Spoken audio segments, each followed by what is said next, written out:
근데 이분이 9월 1일 날 입사한 분이 23년 7월 1일에 퇴사하는 이슈가 발생해요.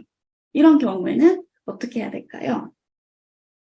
말씀드렸듯이 원칙은 연차에 대한 원칙은 입사의 기준이 관리 기준이 있기 때문에 회계연도로 발생하는 연차일수랑 입사일로 기준으로 발생하는 연차일수랑 한번 비교를 한번 해보셔야 돼요. 입사일 기준으로 이분은 며칠 발생하는지 한번 볼까요? 위에 있는 거는 똑같고 입사일 기준 볼게요. 이분은 9월 1일 날 입사했기 때문에 8월 31일까지 연차 11일 발생하는 건 똑같은데 21년 9월 1일 날 15일이 발생하고 끝나요. 그러면 총 26일 발생한 거죠. 너무 아까운 거 아니에요? 막 이렇게도 물어보기도 해요. 만약에 이분이 7월 1일 퇴사가 아니라 그 다음 페이지 한번 보실까요? 이분이 2년을 만약에 채우고 퇴사했다. 입사일 기준 2년을 채우고 퇴사했다 하면 총 41일까지 발생할 수 있거든요. 근데 이 앞에 케이스는 이분은 만 2년을 근무하지 않았고 1년 몇 개월만 근무한 거죠. 그래서 이분의 연차는 총 26일까지만 발생해. 입사일 기준으로. 그러면 지금 회계연도 기준이 훨씬 유리하네요. 그래서 요거에 대해서 행정에서도 퇴사할 때는 밑에 빨간색으로 제가 표시해 놓은 부분 한번 볼게요. 행정에서도 퇴직 시점에서 총 휴가 일수가 근로자의 입사일을 기준으로 산정한 휴가 일수에 미달하는 경우에는 그 미달하는 일수에 대하여 연차 휴가 근로수당으로 정산해야 된다라고 그 행정에서로 나와 있는데 지금 입사일이 유리하진 않네요. 회계연도가 더 유리해가지고 요 행정해석에 따라서는 따로 정산해야 될 건 없습니다. 그 다음 페이지 볼게요. 이분은 아까는 9월 1일 입사였고 이분은 6월 1일 입사예요. 그래서 아까 봤듯이 입사의 기준으로 봤을 때는 만 2년을 초과해서 근로했기 때문에 연차는 총 41일 발생해요.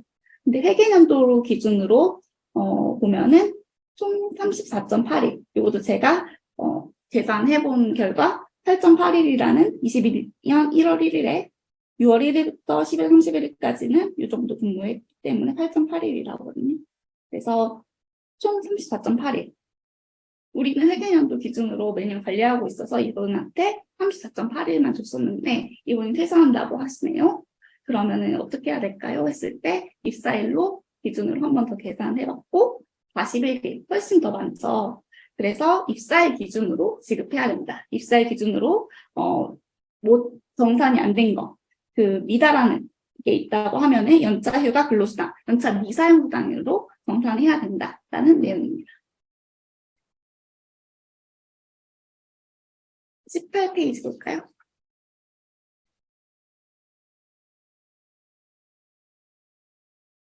우리 회사 취업 규칙에 이런 내용이 있으세요, 혹시?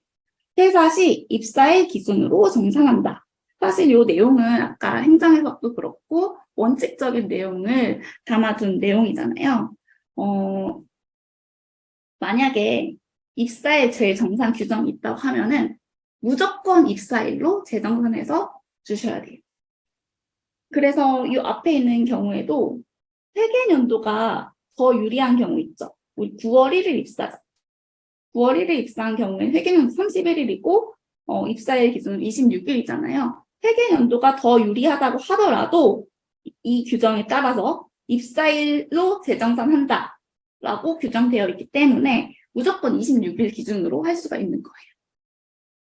만약에 입사일 재정산 규정이 없다 하면은 회계연도가 더 유리하고 이런 규정이 없기 때문에 그대로 31일 부여할 수가 있는 거예요. 그래서 사실 어떤 게 더 유리하냐라고 했을 때 이게 없으면은 사실 입사일 기준으로 정산한다라는 규정이 있다고 하면은 무조건 26일, 41일에 대해서 부여해야 되는 거고 없다고 하면은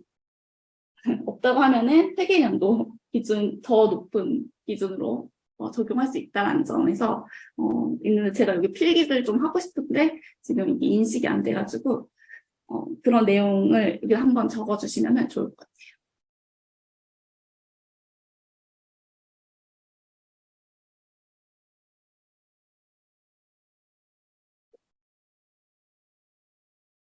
그 다음 페이지 한번 보도록 하겠습니다. 이거는 제가 한번 정리를 해본 거예요. 이 근로자가 퇴사한다고 했을 때 회사에서는 어떻게 연차에 대해서 부여해야 되고 정산해야 될지에 대해서 스텝으로 나눠서 정리해 봤는데 먼저 우리가 회계연도로 운영하는 회사다라고 하면은 이분의 연차의 개수를 한번 먼저 파악을 해보세요. 회계연도 기준의 연차와 입사연도의 기준 각각 구해보시고 그 다음에 조금 전에 언급했던 우리 회사 취업 규칙을 보는 거예요. 입사일로 재정산한다라는 규정이 있는지 없는지. 만약에 회계연도가 더 유리한 상황에서라면은 이게 중요하겠죠. 그래서 스텝 2에서 우리 회사 취업 규칙에 이런 내용이 있는지 확인하시고 그 다음에 이 퇴직 예정자의 연차 사용 일수를 확인해 보세요. 이 사람이 지금까지 몇 개를 썼고 남아있는 연차가 몇 개인지 요거를 아까 회계연도 기준으로 할지 입사일 기준으로 하는 게 맞는지에 따라서 며칠 사용했는지를 확인하시고 그 다음에 우리가 줘야 될 게 있다고 하면은 그때 지급하시면 됩니다. 만약에 더 많이 썼어요 라고 했을 때 퇴직금에서 까서 줘도 돼요? 임금에서 까서 줘도 돼요? 라고 했을 때 안 돼요. 원칙적으로는 안 되고 임금은 전액불의 원칙이기 때문에 원칙적으로는 임금에서 까거나 퇴직금에서 깔 수는 없는데 다만 이제 동의서 작성하면은 가능하다라는 점 알아두시면 될 것 같습니다.